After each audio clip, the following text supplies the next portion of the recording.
สวัสดีจ้าเพึ่งลงไล่พี่น้องเอ้ยหิวบัดนี้เสียงพี่วิทย์มาแล้วพี่มาแล้วพี่มา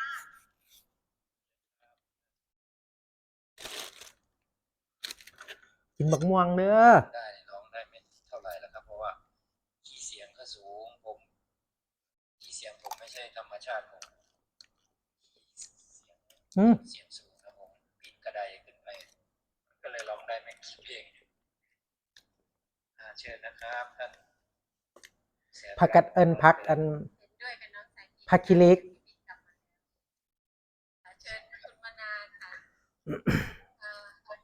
มื้อนี้แววสิมาอั่น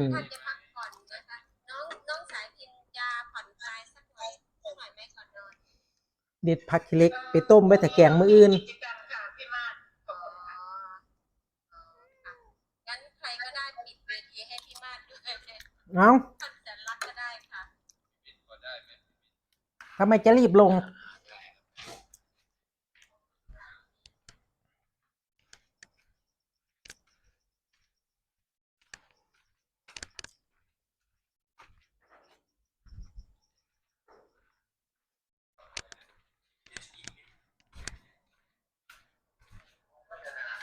ลูกสาวลงเร็วลูกชายลงเร็ว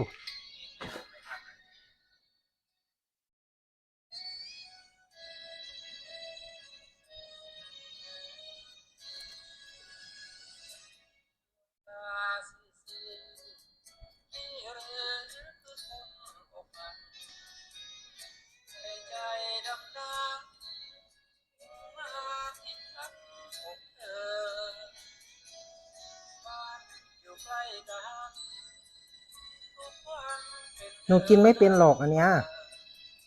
หนูรอกินข้าวโพดเนาะอันนี้หนูกินไม่เป็นหรอกมะม่วง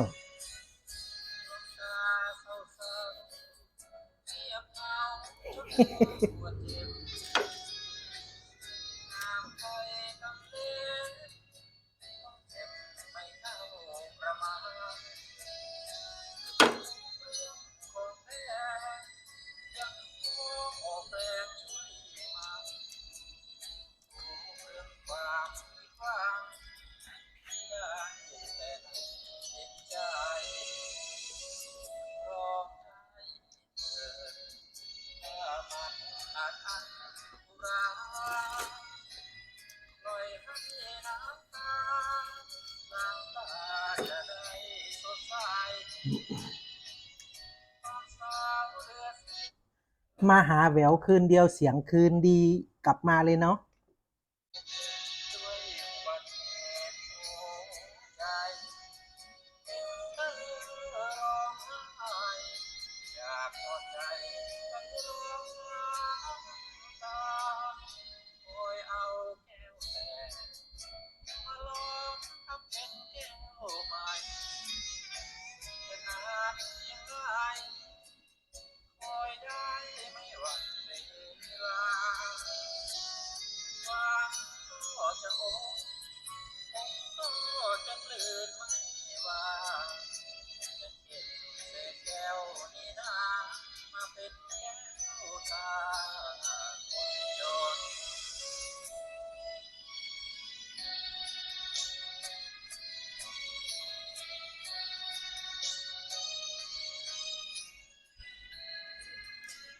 มันไม่ไอไม่มีอะไรรบกวนก็พอได้โอ้ยเอาแก้วแต่มาลองทำเป็นแก้วใหม่จะนานเพียงไรคอยได้ไม่หวั่นเวลาวันก็จะองค์ก็จะกลืนไม่ว่าจะเก็บเศษแก้วนี้นามาเป็นแก้วตาคนจน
ฉันให้เธอหวัง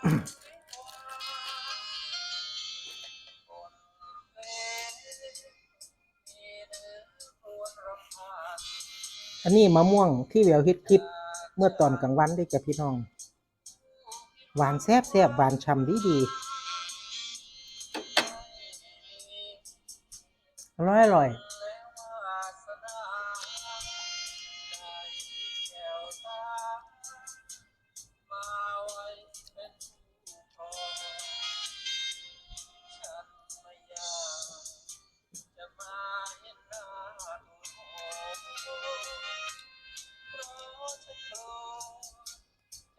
ครับ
มาเร็วๆลูกๆอ่ะ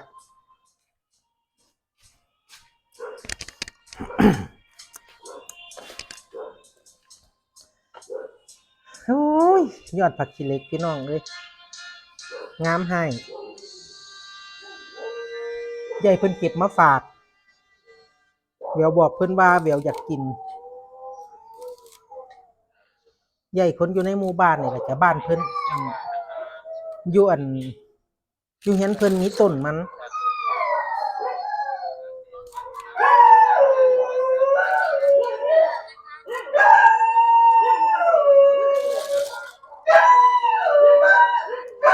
โอเลี้ยงไม่เห่าหรอกลูกใหญ่ด้วยนะคะคุณนายนะคะสวัสดีค่ะราตรีสวัสดิ์ค่ะพี่ๆราตรีสวัสดิ์ค่ะ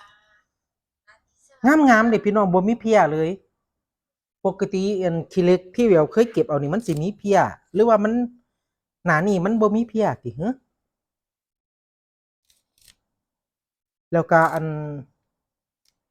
บ่มีแมงเจาะพร้อมจ้ะพี่น้องแววสิแกงใส่อันนี้กากหมูใส่ยานางแล้วก็ใส่กากหมูบางคนเพิ่นก็มักแกงใส่หนังงัวหนังควายเนาะแต่ว่าแววบ่กินนะบ่กินควายกินแต่ควายบ่กินควาย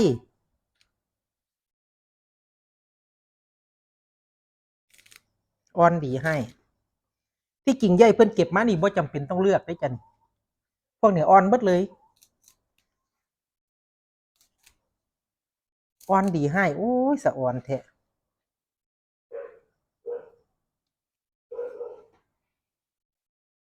เอาพี่มาดลงไล่แล้วไปเบิ่งคนอื่นก่อนเด้อไปให้กำลังใจเพื่อนๆก่อนเด้อจ้ายังผู้ใดไล่อีกยังอ้ายหยัดไม่ได้ความผิดหวัง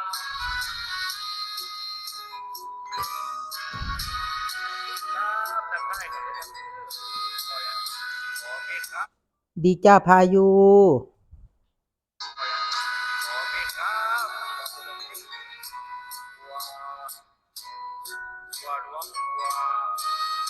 ดีจ้าบัวเพนลาบมันจะเป็นตัวกลุ่มตัวบานนั่นแหละ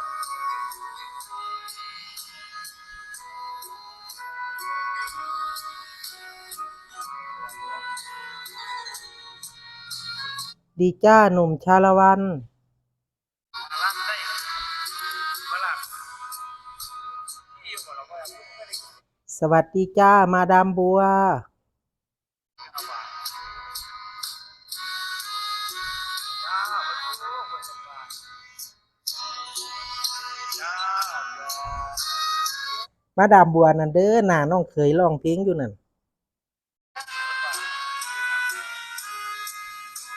ที่สาวนะครับของการบ้านของครับเนี่ยเอาครับ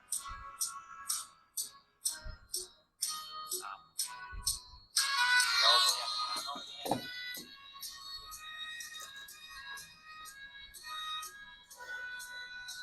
เดี๋ยวก็สิซ้ำนี้ล่ะจ้ะพี่น้องคันบ่ได้ขึ้นไล่นะ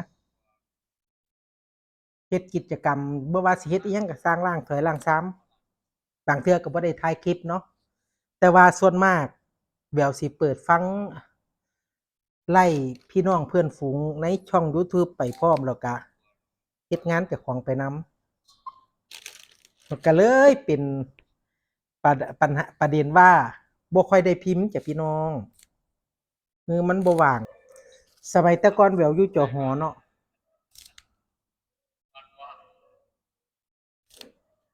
รู้จักอันกับอันแม่คนหนึ่งเพิ่นเป็นแม่ค้าขายของอยู่ตลาดสะโคกบ้านเพิ่นมีต้นผักขี้เหล็กต้นเดียวนี่พี่น้องแต่ว่าต้นใหญ่แล้วเพิ่นก็สิตัดงามันไว้เนาะตัดอันบ่ให้มันสูงนะตัดโคนมันไว้พอเลยหัวเพิ่นไปหน่อยเดียวนี่เสร็จแล้วเพิ่นก็สิปล่อยให้อันแหนงมันแตกแหมเนี่ยเพิ่นเก็บผักขี้เหล็กเนี่ยมาขายได้เงินซุมื้อเทื่อละ100 200มื้อละ100 200พี่น้องเฮามาอยู่อันแนวบ้านเพิ่นในเมืองแม่นบ่ล่ะมันก็เริ่มหายากนะผักขี้เหล็กอะเนาะส่วนมากเขาก็สิตัดทิ่มเฮ็ดเป็นที่ว่างเปล่าที่มันมีเพิ่นก็สิตัดทิ่มแล้วก็นายทุนเพิ่นก็ไปซื้อเป็นบ้านจัดสรรแหมมันก็เลยบ่ค่อยมีบัดทีนี้พอของเพิ่นมีต้นเดียวน่ะแล้วก็มันต้นใหญ่แล้วงามันแตกหลายแหนงมันแตกหลายว่าซั่นเพิ่นก็เก็บมาขายก็เป็นเงินเป็นคำเด้พี่น้องอยู่หมู่บ้านแหววนี่ยังหลายอยู่เพราะว่าหมู่บ้านแหววมันยังเป็นบ้านนอกอยู่นะนายทุนบ่ทันได้มาซื้อที่ไปเฮ็ดบ้านจัดสรรพูดถึงเรื่องบ้านจัดสรรแล้วหมู่บ้านแหววก็สิบ่ทันได้ใกล้ง่ายดอกความเจริญตรงนั้นก็ยังสิได้กินผักขี้เหล็กที่หาเก็บตามธรรมชาติจังซี่ยังสิได้หลายอยู่เอาเฮ้ยมีผู้สาวบอกมักแม่นหลงหน้าหลงหลังเนาะอายัดก็ได้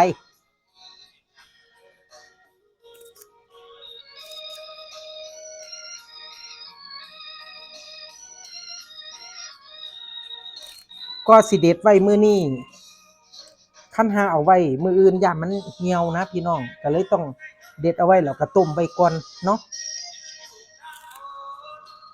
ต้มเอาไว้คันมันบ่จืดมื้อนี้เราจังมาต้มใหม่อีกเทื่อหนึงก็ได้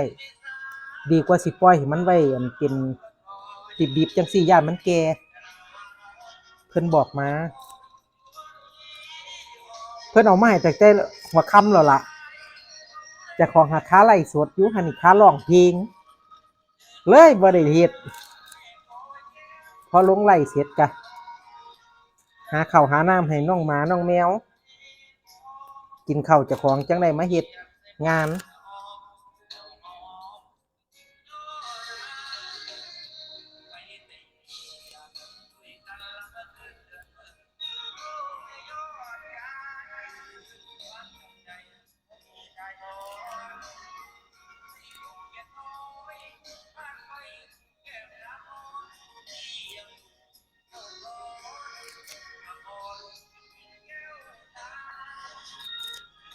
เพื่อนๆผู้ใดที่เคยมาหาแววกา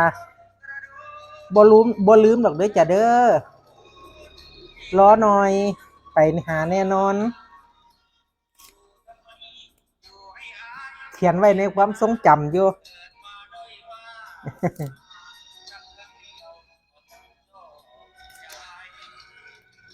โดยเฉพาะเพื่อนผู้ใดที่ยังบ่ทันได้มีตัวเอสนั่นเดี๋ยวจะไปหาบ่อยเป็นพิเศษ เพราะว่า อยากให้เพิ่นผ่านอยากให้เพิ่นได้ตัวเอสเร็วๆ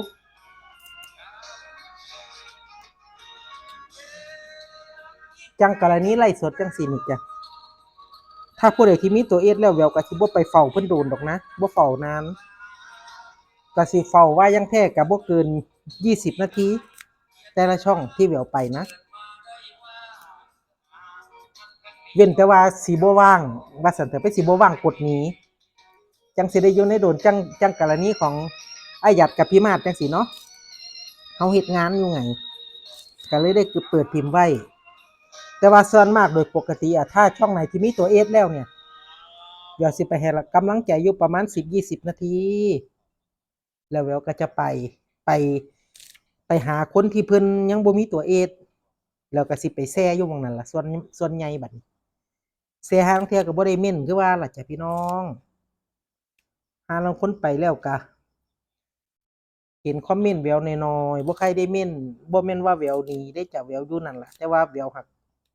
ห่าลางเทื่อมันก็บ่ว่างเนาะ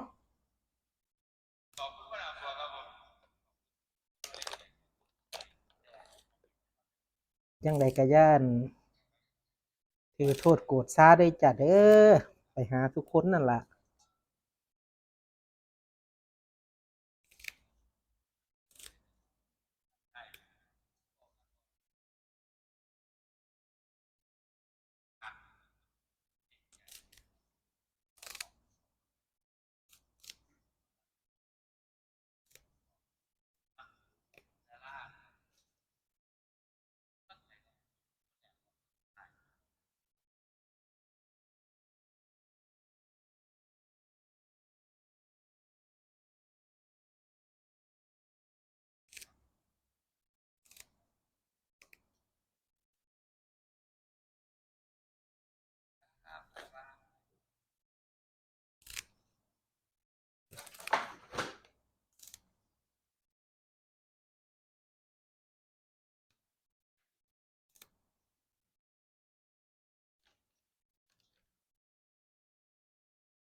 ลูกสาว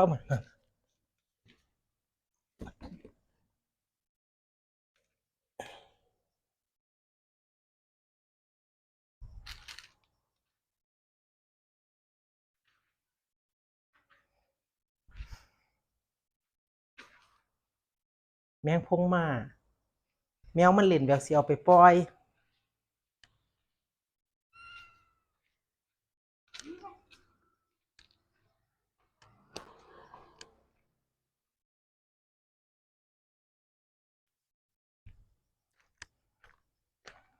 อืมเล่นนะลูกเล่นอย่าดื้อนะ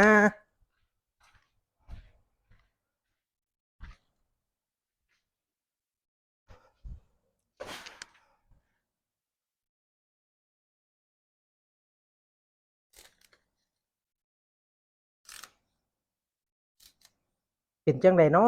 พี่น้องผู้ที่เพิ่นเฮ็ดไร่เฮ็ดนาหั้นอันนั้นพากันได้กล้าได้เข้าได้ไถฮุดไถเฮิดไปเนาะของแววอั่นหมู่บ้านแววนี่ห่าลางคนเพิ่นก็ไถแล้วล่ะจ้ะแต่ว่าของแววของบ่ทันได้ไถ มันเป็นดินทรายแล้วก็แหววพึ่งลอกใหม่มันลม มันมีฝนตกนะ ก็เลยสิท่าให้อันฝนมันทิ้งช่วงไปจักพักก่อน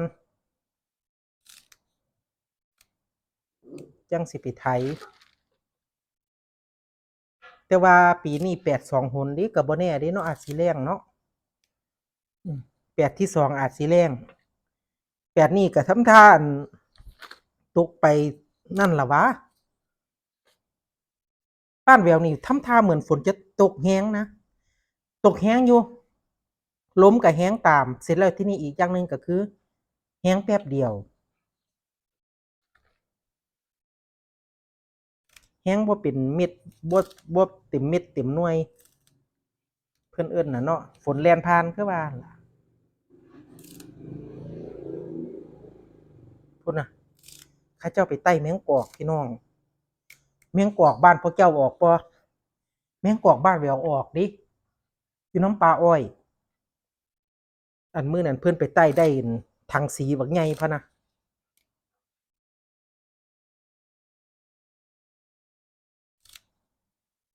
ออกคักออกแน่แมงกอกก็ได้บ้านหมู่บ้านแหววส่วนมากเป็นถ้าเป็นพื้นที่ที่บ่ได้อั่นที่บ่ได้ปลูกข้าวพี่น้องเพิ่นก็สิเฮ็ดอ้อยกับเฮ็ดมันแต่ว่าส่วนมากสิเป็นอ้อยมันก็สิเหลืออยู่บ่กี่เจ้า2-3เจ้ามั้งที่เห็นนอกนั้นเพิ่นเปลี่ยนเป็นอ้อยเบิดแล้วเพราะว่าอ้อยมันได้ปลูกเทื่อหนึ่งมันได้2ตอถ้าเป็นดินเหนียวมันได้3ตอเนาะแต่ว่ามันนี่มันต้องปลูกใหม่ตลอด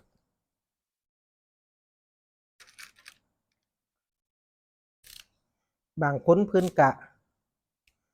รวยญ้อนอ้อยรวยญ้อนมัน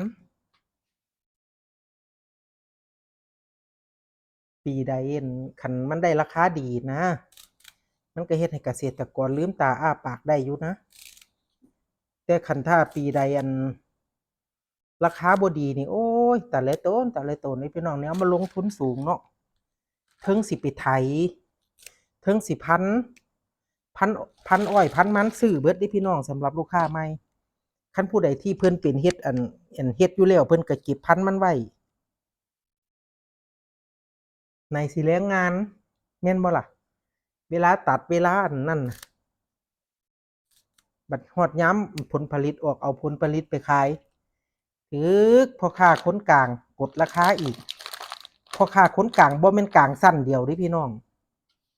มีกลางหลายสั้นกลางหลายสั้นจังได๋ว่าติพวกอันร้านอ้อยร้านอ้อยนี่ก็กดราคาจากเกษตรกรสั้นหนึ่งที่นี่ก็อันพวกพ่อค้าคนกลางหรือว่าโรงงานใหญ่ๆที่เขามีโควตาเข้าอันโรงงานเนาะเขาก็สิมากดราคาโรงอ้อยเทื่อหนึ่งจังซี้แหมพี่น้อง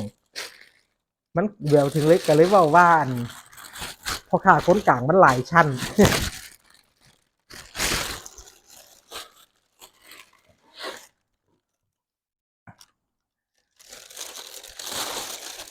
โอ้ได้ถ้วยบักใหญ่เลยเว้ยแกงบัดนี้ก็สิได้อยู่ดอกนี่เนาะประมาณ2ถ้วยใหญ่ๆ3ถ้วยพุ่นล่ะวะนี่ก็สิได้แบ่งพี่แบ่งน้องอยู่ติล่ะ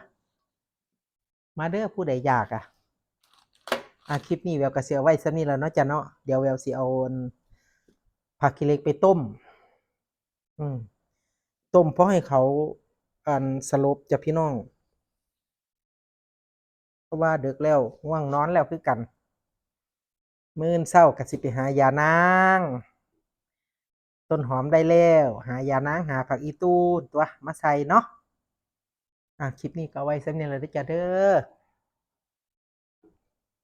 ขอบคุณพี่น้องที่ให้ความเมตตาขอบคุณพี่น้องที่ให้ความกรุณาที่ซอยสนับสนุนเนาะที่ซอยเบิ่งช่องน้อยๆของแววซึ่งบางเทื่อก็หาสาระอิหยังก็บ่มีดอกบางเทื่อก็เว้าจักว่าเว้าจั่งใดเว้าตะกุกตะกักเว้าบ่เป็นธรรมชาติญ้อนมีความเก้อเขินอยู่ระดับหนึ่งเพราะว่าเจ้าของเป็นเพศสภาพแบบนี้ห่าลางเทื่อก็อยากอายอยู่เดะพี่น้องเป็นคนที่เป็นหยังจั่งเว้าบ่เก่งเพราะว่าเพศสภาพเรามันบ่อำนวยแหมก็เลยเป็นอยากอายเป็นอยากอายเป็นอยากอายตัวตนเจ้าของนั่นแหละอืมก็เลยแต่ก็ยังดีที่ว่าได้เพื่อนพ้องน้องที่อยู่ในโลกออนไลน์เนาะ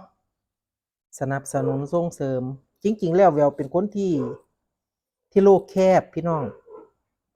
โลกแคบจังไดวะติหมายความว่าถ้าให้เฮ็ดเปิดหน้าเห็นหน้าเห็นตัวเห็นตนนี่แววสิเป็นคนที่บ่ใครเว้าคันสิให้แววแสดงออกสิให้หยังนี่ต้องให้แววอยู่มุม